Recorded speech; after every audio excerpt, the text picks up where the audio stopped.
everybody, it's Ann Kaplan from Me and Ann Kaplan Childbirth Services, and apparently this is just going to be crooked because I've tried to adjust the camera about 20 times and it keeps wanting to go a little bit off kilter. But anyway, what I want to talk about today is totally in line with what we're talking about this week, this theme of harmony in your family.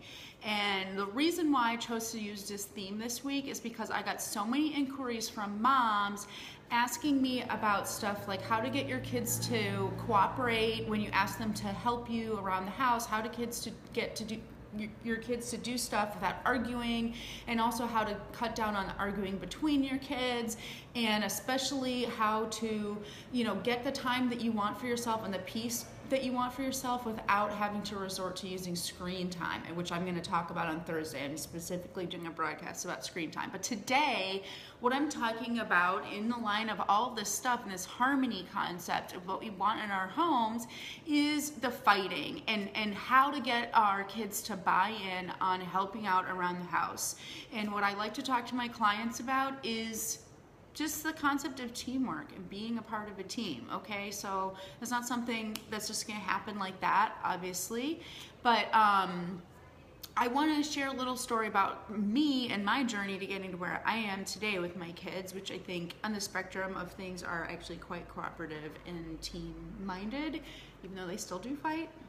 But I used to have this vision as a mom and this idea of like what it does it mean to be a good mom. Well, it's somebody who has control over her family, that she has control over the home, and that her kids listen to her and they do what she tells them to do and all of this stuff. And if your kids don't do those things, and if your home isn't nice, and if you don't have control over your home, it's really a sign of the fact that the people around you don't respect you, and that you really need to be parenting with a firm hand, and that to either give in on something or let your kids make decisions or not care about something or not have a rule about something, that's really just to show weakness to your children, which is really, really bad for them. That's what I used to think, okay? And that is completely not true. And what I experienced for myself was that the more that I was trying to control my kids, the more that they would just be fighting with me all the time. I wouldn't ask them to do anything. I would tell them to go clean your room, set the table for dinner, go tell your dad this, clean up your stuff, stop fighting with your sister, all these things where I'm giving them directives all day long, and they're not listening to me at all, okay? And it happens every time. The more controlling I get with my kids, the more I get absolutely nothing from them except for fighting and pushing back. And I'm not talking about just fighting against me. That energy of me being controlling actually totally affects our entire family, and pretty soon everyone's fighting with everybody because they feel like they're living in a dictatorship, okay? And I'm fighting all the time too because I'm super frustrated and pissed. So the lesson that I want to give to you guys today is a very simple tool. We talk about it all the time in entrepreneurial stuff, but this is so true in all parts of your life. Givers gain. Have you ever heard that before? I never heard that before until I became an entrepreneur, but people say it all the time. It's like this huge motto with entrepreneurial stuff about like making sure that the stuff you offer has value and things like that.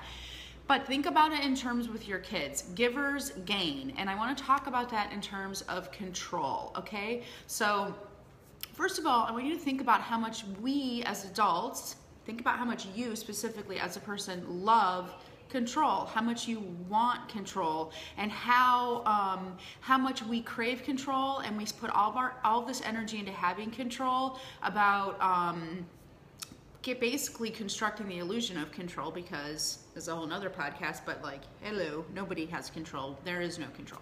But think about how much we crave control. Think about how much we want control. Why? What is the feeling that you have when you feel like you're in control of your life? You feel powerful. You feel like you have value because you are actually able to influence change in your life. It makes you feel so powerful and valuable, and that you have like this amazing gift and ability. You feel able, you feel competent, and you feel important because you are powerful, because you have the power to affect change in your life. Well, guess what, you guys? Kids want those feelings too, okay? And now, second thing, I want you to think about how much you hate feeling powerless, okay? Think about how much you love feeling like you're in control. Think about how much you hate feeling powerless and out of control, okay? Think about the feelings of being out of control and feeling powerless. You go into survival mode. You become totally self-focused because you feel threatened by the fact that someone has taken power away from you. That feeling of threat puts you into this selfish, self-focused survival mode, which I term as every man for himself. And does that vibe describe what can go on in your home sometimes? I know it does for me. When we are all in a bad place, it is every man for himself. And when you're in that mindset, you're incapable of thinking about other people or trying to make things nice or getting along with people or cooperating. No, no, no, no, no. Instead, it all goes towards being selfish, being stubborn, digging your heels in. Like, I don't have control, I don't have power. Well, forget that. I'm going to try to have control over the one thing I can control, right? And fighting, fighting, fighting all the time. So kids want those feelings of being in control and having power, and they hate those feelings of being out of control and powerless just as much as we do. So that's what I mean when I say givers gain. Because if you can give up control, if you can give control and power and autonomy to your children, you will gain so much peace and serenity and power later on when there's things that you actually need to be the decision maker on. So that's why I titled this post, Give Up Control to Get Your Way, okay? The more control you give up, the more you're gonna get what you want from your kids. I promise you this. And it's not just your kids either. This works with partners too.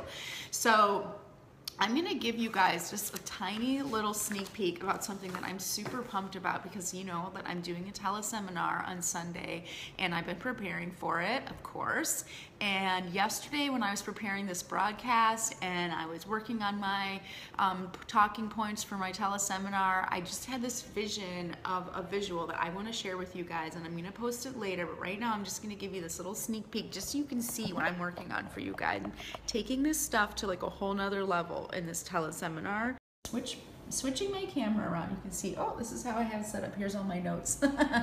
But this is what I want to show you guys. And it's going to be hard for you to see maybe, oh, you know what? It's not good for me to do it that way. I'm going to do it this way. So this is what I want to show you guys, how we all start out feeling, because being a mom just puts you into these feelings of feeling marginalized and out of control. And what do we usually do? Just like I was talking about, we go into this survival mode, we tighten our grip, you want to be in control and all this stuff. And what does that lead to? It leads to what I call mommy tyranny. Everyone's living in a dictatorship. And guess what? Mom's not happy either, because what happens in result of that tyranny? The kids are now feeling the same way you were feeling in the first place. Your kids are feeling marginalized and out of control. Do you guys see what I talk about all the time? Is how important it is for you to recognize that when you are feeling a certain way or living a certain way, that's what you're getting out of your kids. So if you want your kids to feel super cooperative and team-minded and not trying to be in control, you have to be that way too, because here we are. We're feeling marginalized and out of control. Our behaviors are making our kids feel the same way. And what does that lead to? It leads to fighting, no help, no cooperation, power struggles. It's horrible. It sucks. So what I want to talk to you about a tiny bit today, I'm going to give you a little sneak peek, and this is what we're going to dive into like so much more on Sunday, is what about instead of going this survival mode direction, what if you went into this relinquish control, relax, and involve your family direction? What could happen from that? So I'm going to switch around again to me. Here I am. And I'm going to talk to you about what could happen if you went that direction. We'll see if I can actually get my camera to do what it's supposed to do. Oh, it worked. So what happens if you go get down that other direction, that relinquish control direction. That's super scary for us to do, and especially for me, I'm just talking for myself, but I'm an uber control freak. So the idea that my life could actually be more rewarding by actually not trying to micromanage it is terrifying to me, even though every time I force myself to do it in every avenue of my life, it works. I still have resistance to doing that because it's just not my fundamental nature. But what happens? What happens if you do? What happens if you just take a chance and you decide to relinquish control? Think about how empowering that is to your kids. Because when your kids feel like they have power and choice, they have this feeling, and there's a reason why this expression exists, guys, drunk on power. Like, it's intoxicating to feel like you have power and agency over your life, and it's so empowering also to your kids to feel that way too. So I'm not saying that this happens like this, like the second you decide to relinquish control, all of a sudden it's like birds are chirping, and it's like the scene when Cinderella wakes up in her little tower with all the little birds chirping around her and stuff like that. No, it's not like that. But it is a cycle that can up spiral. The more that we relinquish control, the more that our kids feel cooperative, the more they cooperate, the more we're able to relinquish control. And pretty soon, these vibes of teamwork and participation are increasing and increasing. And what is the thing that's making them increase is you continuously choosing to not go into survival mode. And because you only have power over yourself, right? You can't force your kids to do stuff. So this is really hard. It's a huge concept that we build on step by step by step when I'm working with clients one-on-one. But I just want to give you a few tips today where you can just start thinking about how you could implement this concept of giver's gain, this concept of relinquishing control. And my tips are these. First of all, the super lame, weird 70s concept of having a family meeting. Okay, you don't have to have a family meeting all the time. In family meetings, at least in my house, whenever we had a family meeting, it was really just a chance for all of our parents to group us into a room together and lecture us for an hour. So don't run your family meeting that way. But if you run a family meeting where it's actually a conversation between the people who all cohabitate in your home together, it can actually be super, super empowering. And what I'm suggesting you do at this family meeting is involve your kids in creating the rules and consequences of your home. And later on this week, I'm going to give you guys an example of how we've done that in our home. And the two biggest examples we have of that in our home are our screen time rules, which I'm going to talk about on Thursday, and our chore wheel. And even though I'm the one who came up with all of the chores that were on that chore wheel, I let my kids help me in deciding, well, which chores should go together. If you have sanitation, it's not really fair to also make you do dishwasher, for example. And, you know, it probably came out pretty much similar to if I had done it myself, but the kids are the ones who made this chore wheel. They bought into the chore wheel. Now, when I say, hey, Elijah, your transportation, go clean out the car, he is so much more likely to actually listen to me. Okay, so that's my first tip, is include your family, include your kids in making the rules and responsibilities and routines and things around your life.